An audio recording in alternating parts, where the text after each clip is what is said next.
primeiro. Glória a Deus. Quantos encontraram pode dizer amém? Amém. Leiamos então. Naqueles dias saiu um decreto da parte de César Augusto, ordenando o recenseamento de todo o mundo habitado. Este primeiro recenseamento foi feito sendo Quirino governador da Síria. Todos iam alistar-se, cada um à sua própria cidade. E assim subiu José da Galileia, da cidade de Nazaré, para a Judéia, a cidade de Davi, chamada Belém, porque era da casa e família de Davi, com o propósito de alistar-se com Maria, sua mulher, que estava grávida. Estando eles ali, cumpriram-se os dias em que ela havia de dar à luz, e ela deu à luz ao seu filho primogênito, envolvendo-o em panos e o deitou numa manjedoura, porque não havia lugar para eles na hospedaria. Havia naquela mesma região pastores que viviam nos campos e guardavam o seu rebanho durante as vigílias da noite. Apareceu-lhes um anjo do Senhor, e a glória do Senhor cercou de resplendor, e foram tomados de grande temor. No versículo de número 13, no mesmo instante, apareceu com o anjo uma multidão dos exércitos celestiais, e louvando a Deus e dizendo: glória a Deus nas maiores alturas, paz na terra entre os homens, a quem Ele quer bem. E eu digo amém por esta palavra. Podeis aceitar. Meus amados, geralmente nesta data natalina, eu sempre sou abordado, questionado por alguns amados irmãos que ingenuamente, com o intuito de querer aprender, me perguntam: pastor Severino, qual a origem do Natal? O Natal é bíblico? Pode a igreja evangélica ou protestante comemorar o Natal? E nós não vamos nos ater ao contexto do Natal ou a origem do Natal, mas eu quero falar nesta noite, nesses poucos minutos, sobre este tema que está na projeção: os paradoxos do Natal. Os paradoxos do Natal. Sendo que a palavra ou expressão paradoxo quer dizer aquilo que é contraditório, aquilo que é um contraste, aquilo que é o oposto ou um diferencial.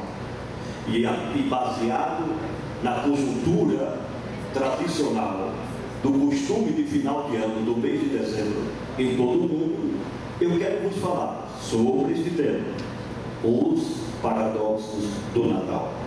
O primeiro contraste do Natal que nós aprendemos nesta história é de que o grande se faz pequeno. Em toda a Bíblia, Deus é onipotente.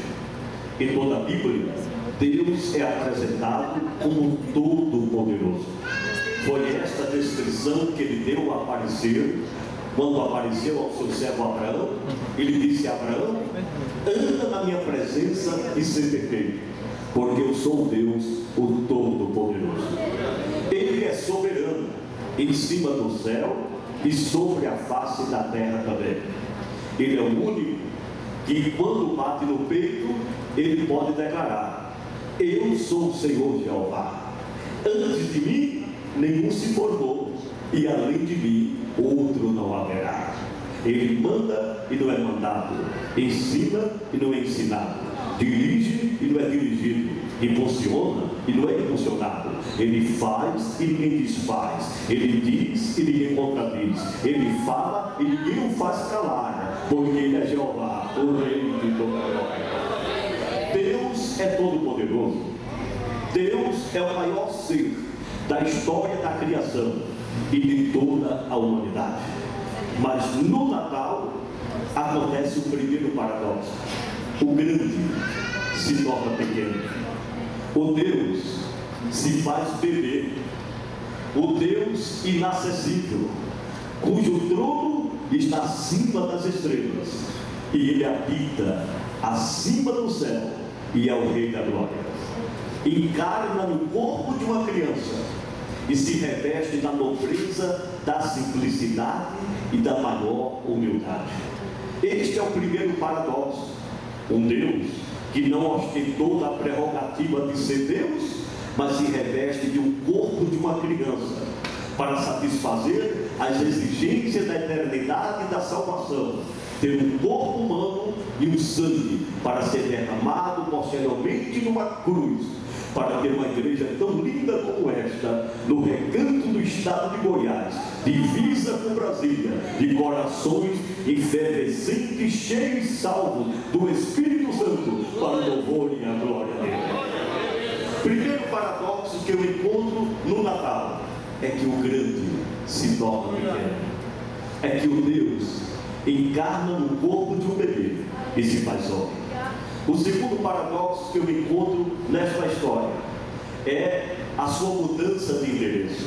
A Bíblia diz que o céu dos céus é a sua habitação. A Bíblia diz que ele habita acima das estrelas. O céu é o seu endereço principal. Mas para redimir a humanidade, para salvar os pecadores do vício, da mão atroz do diabo, do pecado, e tirá-los da direção do inferno, Deus muda de residência. Sai de um palácio celestial, de um trono de glória, para habitar em Belém de Efrata de Judá. Muda de endereço, muda de residência. É o segundo paradoxo do Natal. O terceiro paradoxo do Natal que nós encontramos é que em Deus há lugar para todos, mas nem em todos há lugar para Ele. Levante a sua mão direita para o céu, diga assim comigo: em Deus há lugar para todos, mas nele nem sempre há lugar em todos. A Bíblia diz, e vocês leram comigo nesta noite, que quando Maria e José chegaram no local do censo, devido a esta ordem do governador, muitas famílias vieram para realizar este censo, para atualizar o seu cadastro residencial. Então os hotéis, pousadas, hospedarias estavam todas lotadas. Agora imagine José e Maria batendo de porta em porta, de lugar em lugar, e todos diziam: não tem lugar, a porta está fechada. A Bíblia diz, literalmente, e na hospedaria não havia lugar para eles. Este é um grande paradoxo. Como a mente humana pode se conformar com um cenário desse? Aquele que é criador de todas as coisas, mas é um ser incriado, porque ninguém o criou. Aquele que fez as montanhas, que criou os rios, mares e oceanos, que encheu os vales de águas, aquele que criou as aves e os pássaros para cantar suas lindas melodias do ar, aquele que criou os animais, o verde, a natureza, que criou todas as belezas da natureza, aquele que é o criador de tudo e de todos, mas quando precisou de uma hospedagem, não havia lugar para ele. E quando nós estudamos os evangelhos e as cartas doutrinárias, nós encontramos que toda manifestação de Deus está de uma forma abrangente, total, plenitude.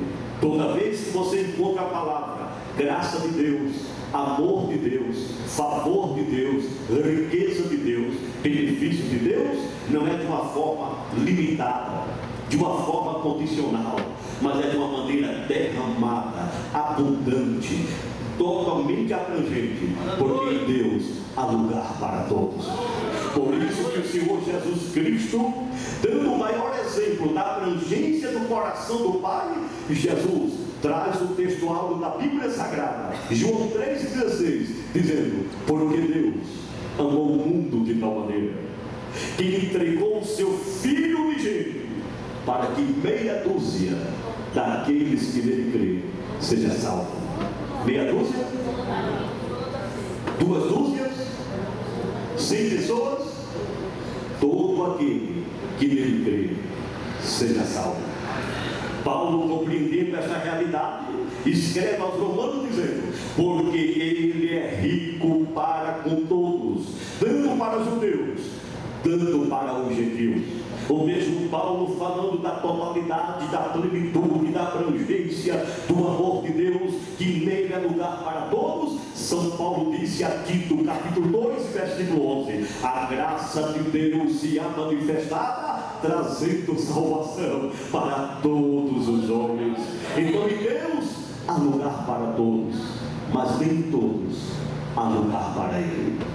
José e Maria bateram nas portas, pediram um abrigo, pediram um pernoite, pediram somente uma estadia noturna, só para abrigar aquela criança que estava para nascer. Mas o texto diz que não havia lugar para eles.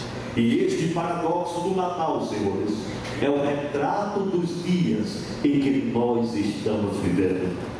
Quantos lares, quantas portas, quantas casas o Rei da Glória bate na porta para entrar e não há lugar para ele.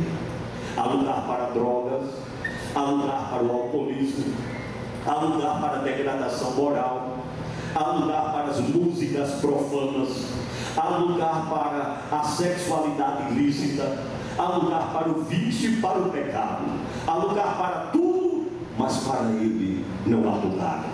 E porque a porta está fechada para ele, muitas vezes as consequências são tristes, são caóticas, são drásticas. Eu estive me perguntando toda esta semana, e de joelho dobrado eu perguntava ao Senhor. E há 2 dias eu perguntei à minha esposa. Eu disse: Suzana, eu não suporto mais ligar a televisão e ver tantas crianças inocentes no Alepo, em Damasco, uma nação totalmente destruída por uma guerra civil, crianças feridas, crianças mortas, crianças mutiladas. A todos os inocentes compus o meu coração. E há 2 dias eu perguntei para ela: o que este povo, esta nação, fez para ofender ao Criador, para Deus não se importar com o sofrimento desta nação? Então a resposta me veio, irmãos: bem-aventurada é a nação cujo Deus é o Senhor. Bem-aventurada é a família, é a casa, é o homem ou a mulher que abre a porta do seu coração, a porta da sua casa, para entrar o Rei de toda a glória, o Criador do universo. E eu vou estudar a história da Síria. E sabe o que é que eu encontro na Síria?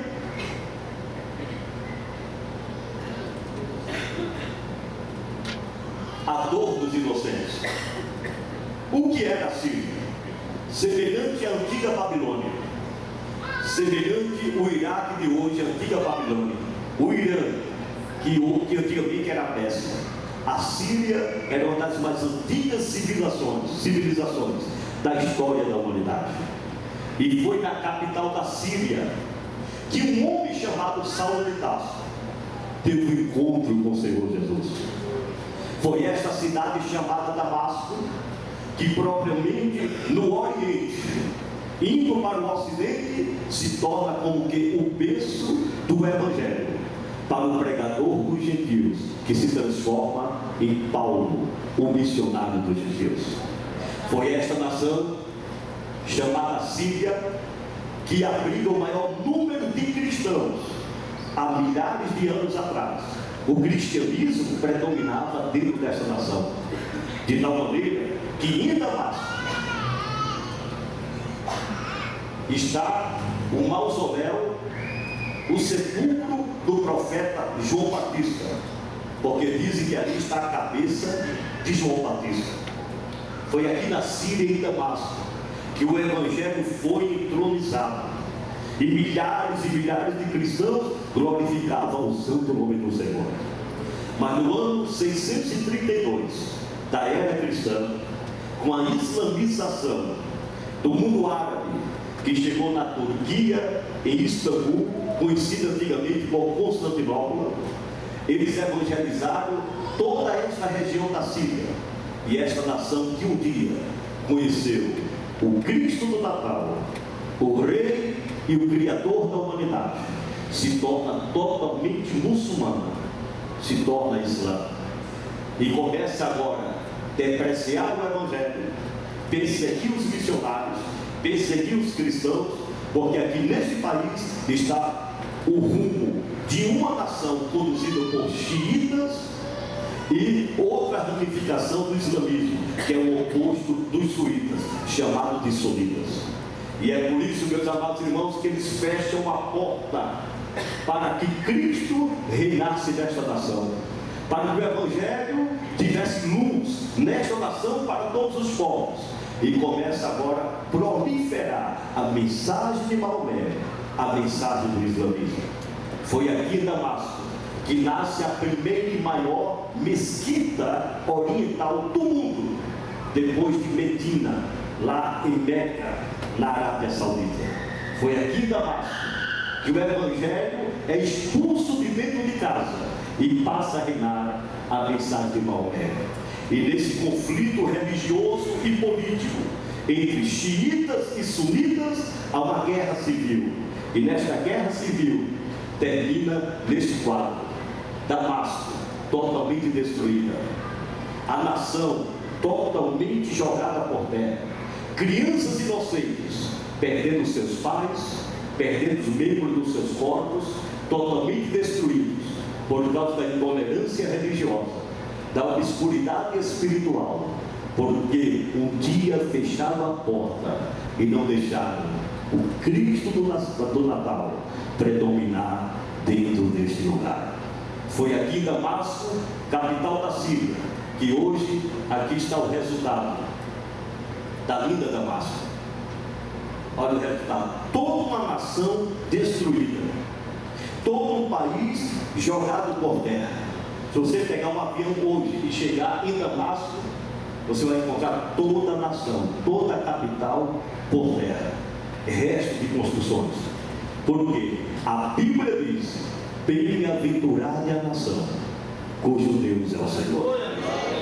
Bem-aventurado é o homem, a mulher, a moça ou o rapaz, que pode abrir a porta do seu coração e dizer: entra, Senhor, e faz morada dentro da minha vida, mora dentro da minha casa, reina dentro do meu coração. Este é o retrato das pessoas no dia de hoje, irmãos, que estão comemorando o Natal de Cristo. E no Natal de Cristo tem presente que vai e presente que vem, tem comida boa e tem presente para todos. No Natal de Cristo tem bebida, tem músicas profanas, tem festa de 8 até 5 da manhã, porque eles comemoram o Natal de Cristo. Nós, porém, comemoramos o Cristo do Natal. E no Cristo do Natal, ele não vem só no dia 25 de dezembro. No Cristo do Natal, ele não está somente no shopping center, na loja americana, na loja Renner ou loja americana, ou loja brasileira. Não. O Cristo do Natal, ele não está somente um dia para nascer em uma tradição cultural. O Cristo do Natal, ele está vivo na vida dos que estão aqui nesta noite, porque ele nasceu e ele está vivo dentro dos nossos corações. Quem pode aplaudir nesta noite o Cristo do Natal? Abra a sua boca e glorificar o nome do Senhor. Diga comigo: em Deus há lugar para todos, mas em todos nem sempre há lugar para ele. E esta mensagem não somente é destinada para o mundo que comemora o Natal de Cristo, para o mundo que se delicia no alcoolismo, na droga, na imoralidade. E tudo isso acontece no dia que eles chamam o Natal de Cristo. Infelizmente, não há lugar para ele na vida de muitas igrejas e de muitos dos que se dizem cristãos. Quem lembra daquela igreja do Apocalipse, que o Senhor Jesus Cristo disse: eis que eu estou à porta e se alguém ouvir a minha voz e abrir a porta, eu vou entrar, vou cear com ele e ele vai cear comigo, e nós juntos faremos um grande banquete. Há muitas igrejas, há muitos evangelhos, que o Cristo do Natal já não está dentro do seu coração, nem dentro da sua casa, está do lado de fora. São aquelas igrejas formalistas, que não têm vibração, que não têm prazer nas coisas de Deus. São aqueles cristãos descompromissados, têm compromisso com o relógio, tem compromisso com o instrumento musical, tem compromisso com um cargo funcional no púlpito, na igreja ou na administração da igreja, mas não tem o Cristo que reina dentro da sua casa, o Cristo do Natal, para ter vibração dentro da casa dele. São aquelas igrejas que, por causa de 2 minutos, 5 minutos, 15 minutos que passa do horário, já começa com murmuração e com reclamação. Meu filho, minha filha, eu não sou do Natal de Cristo, eu sou do Cristo do Natal. E esse Cristo do Natal, eu tenho motivo para me deleitar na presença dele qualquer hora, de dia e de noite, porque o que ele fez pela minha alma, ninguém poderia fazer na minha vida. Quem pode se alegrar e glorificar pelo Cristo do Natal? O terceiro paradoxo que nós encontramos nesta noite está no versículo de número 13. No mesmo instante, apareceu com o anjo uma multidão dos exércitos celestiais, louvando a Deus e dizendo: glória a Deus nas maiores alturas, paz na terra entre os homens a quem ele quer. Quando Jesus nasceu e foi colocado naquela manjedoura, a Bíblia diz que miríades de anjos, são números incontáveis, eles começaram a glorificar a Deus no céu. E o texto diz literalmente que eles louvavam a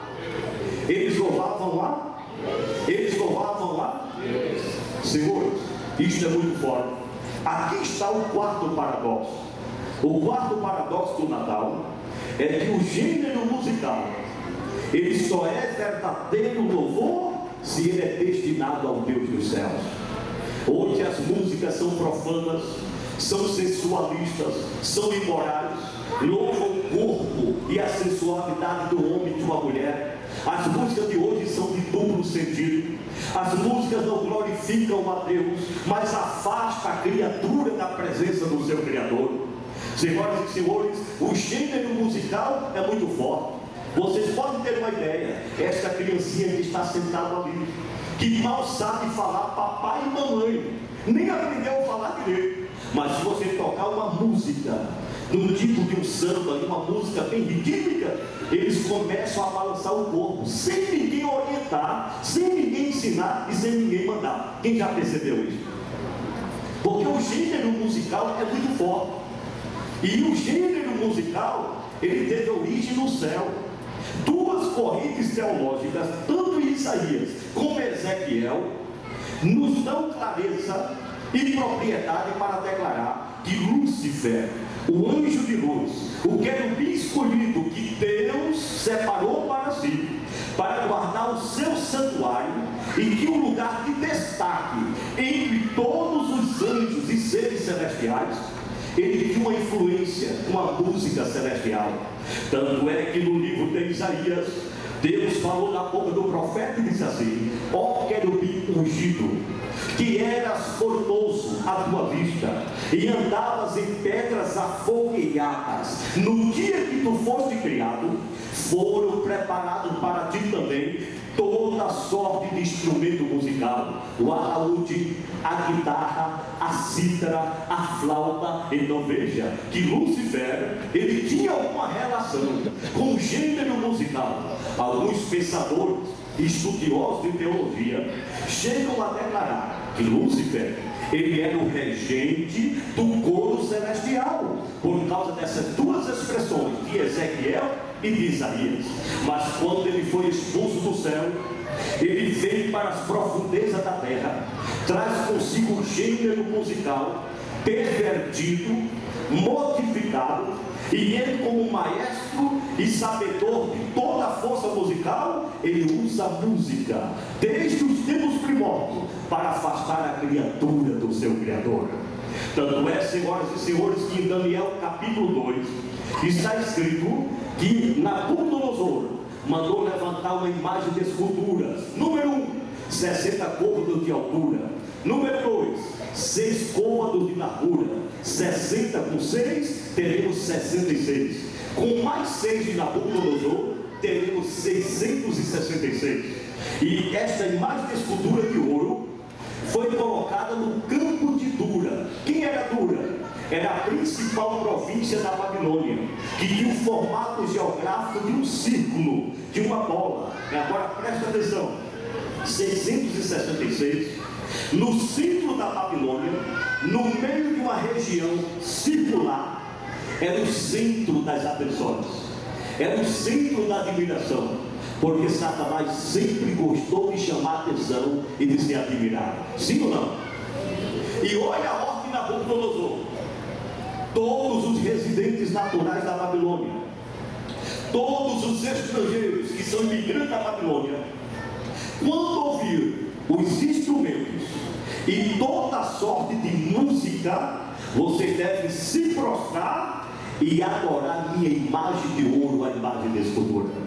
Observem, senhoras e senhores, que a música estava em alta na Babilônia, e quando a música e os instrumentos fossem tocados, toda a nação, naturais ou estrangeiros, deveriam se prostrar aos pés da imagem de ouro. Veja a força da música, veja o gênero musical, e é isso que está acontecendo. A música de hoje é um instrumento na mão de Satanás para afastar os homens da presença de Deus. Muitos roqueiros internacionais, como Madonna, o U2, os Rolling Stones, no Rock in Rio, chegam a levar 2 milhões de pessoas para a praia e areia de Copacabana. E ali é um frenesi emocional. As pessoas se drogam, caem endemoniadas, rasgam suas roupas e vivem a sexolatria, vem o vício das drogas, tudo pela influência da música. Quando o Roberto Carlos começa a cantar a maior expressão da música popular brasileira, toda esta nação paga por causa de Roberto Carlos. Quando Júlio Iglesias começa a cantar a maior expressão da música espanhola de alguns anos atrás até o dia de hoje, toda a Espanha e a Europa para deliciar com a voz de Júlio Iglesias. Quando Madonna, quando Luciano Pavarotti, que morreu há pouco tempo, a voz lírica e clássica da Europa, começava a cantar, o mundo inteiro parava para ouvir Luciano Pavarotti. Porém, senhoras e senhores, quero lhes garantir nesta noite, quando Roberto Carlos, Elvis Presley quando estava vivo, quando os Rolling Stones, os Beatles de Ringo Starr e de John Lennon quando estava vivo, quando eles começavam a cantar, qualquer uma parte da nação, do seu continente, do planeta Terra, a terra estremecia simultaneamente com a música desses homens e dessas mulheres. Mas eu lhe garanto que enquanto eles cantavam, Elvis Presley, os Beatles, os Rolling Stones, o mundo inteiro balançava com as suas músicas. Mas lá no céu, no trono, Jeová dava as costas e dizia: eu não estou nem aí para esse tipo de música, para esse tipo de louvor. Mas eu quero lhe garantir que quando uma congregação, seja batista, seja tradicional pentecostal, seja assembleiana, no recanto da comunidade, numa periferia, que o coral se levanta para cantar e pega a partitura na mão e começa a adorar, então minha alma canta a ti, Senhor. Quem pode levantar a sua mão? Grandioso és tu, grandioso és tu. E a igreja diz: então minha alma canta a ti, Senhor.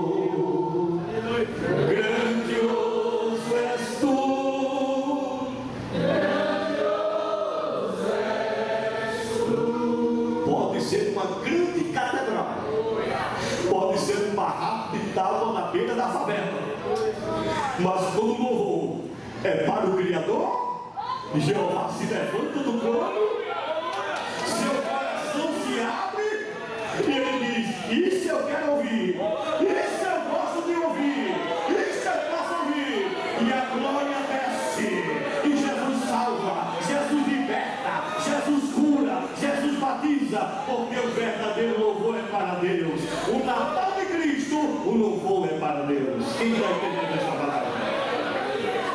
Amém?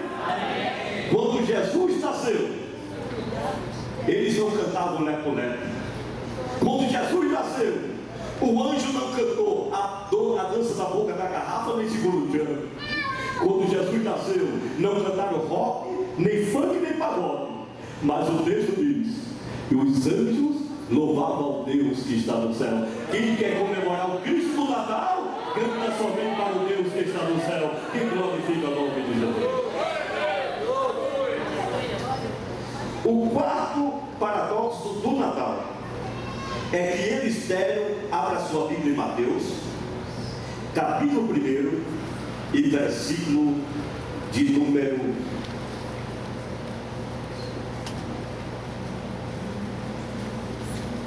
Lucas capítulo 2,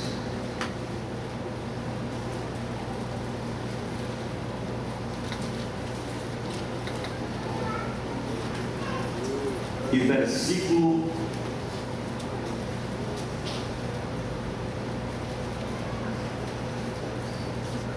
14. Glória a Deus nas maiores alturas, paz na terra entre os homens, e a Ele quem quer bem. E ausentando-se eles, os anjos do céu disseram aos pastores uns aos outros: vamos até Belém e vejamos isso que aconteceu, e o que o Senhor nos fez saber hoje. Agora abra sua Bíblia em Mateus, capítulo 1, versículo 12. E tendo sido, por divina revelação, avisado em sonhos, para que não voltasse a Herodes, regressaram por outro.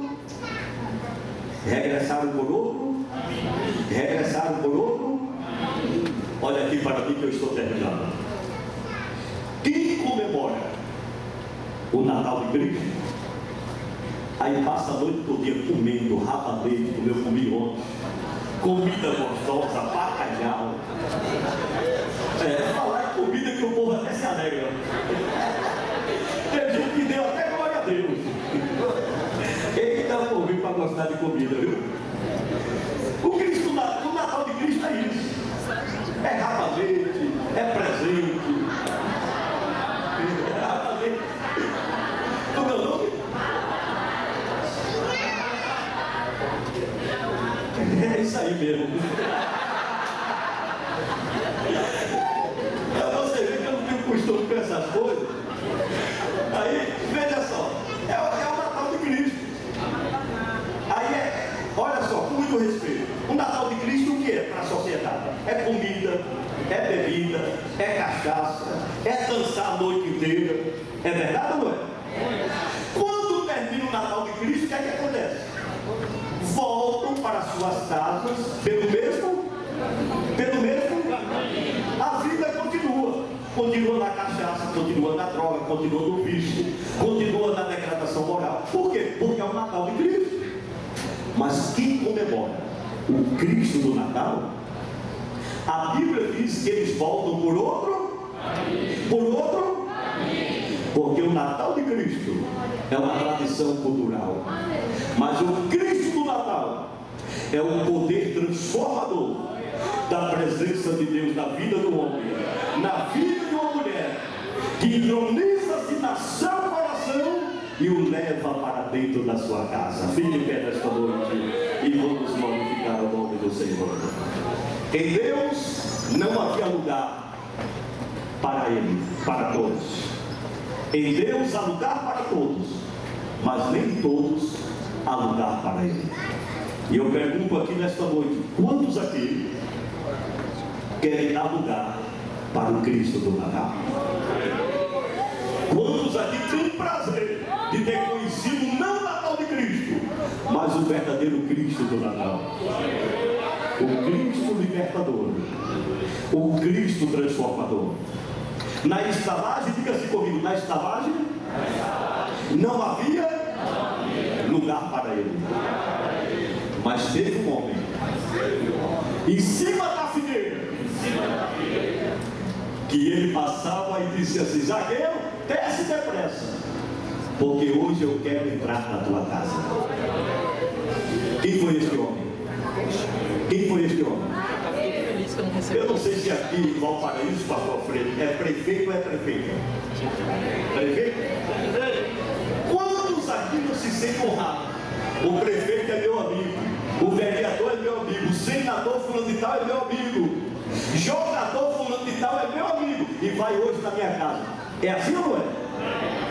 Agora já imaginou você receber dentro da sua casa o autor da vida, o Criador do céu e da terra, o Rei de toda a glória? Zaqueu desceu depressa e disse: Jesus, o senhor vai mesmo comigo? Jesus disse: vou. Hoje eu vou ceiar na tua casa, eu vou pousar na tua casa. Solta aí, meu filho. Como Zaqueu? Aí sobe. Quantos querem deixar Jesus entrar na sua casa? Aleluia. Naquele dia não houve lugar para ele, mas aqui há lugar. Como Zaqueu, eu quero subir o mais alto, que eu puder, só para te ver e olhar para ti.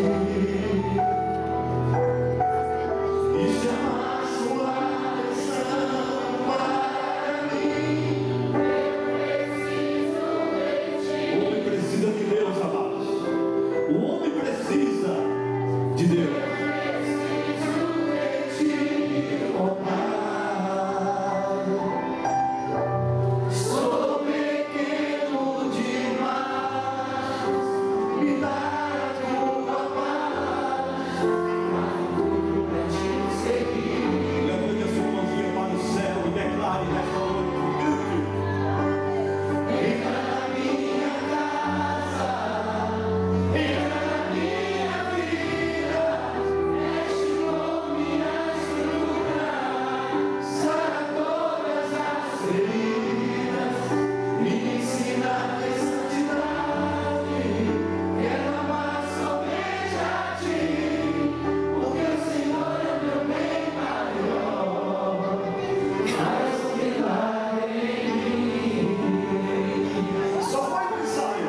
caída.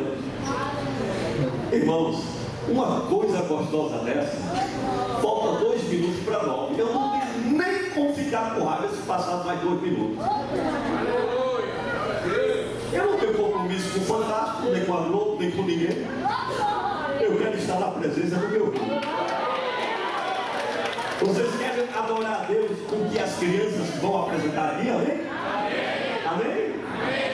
Então eu estaria terminando, porque foi passado para mim a informação em que as crianças não iriam mais apresentar. E de repente eu vi elas passando ali. Então vamos ouvir nossas crianças fazer essa linda apresentação para a glória do nosso Deus.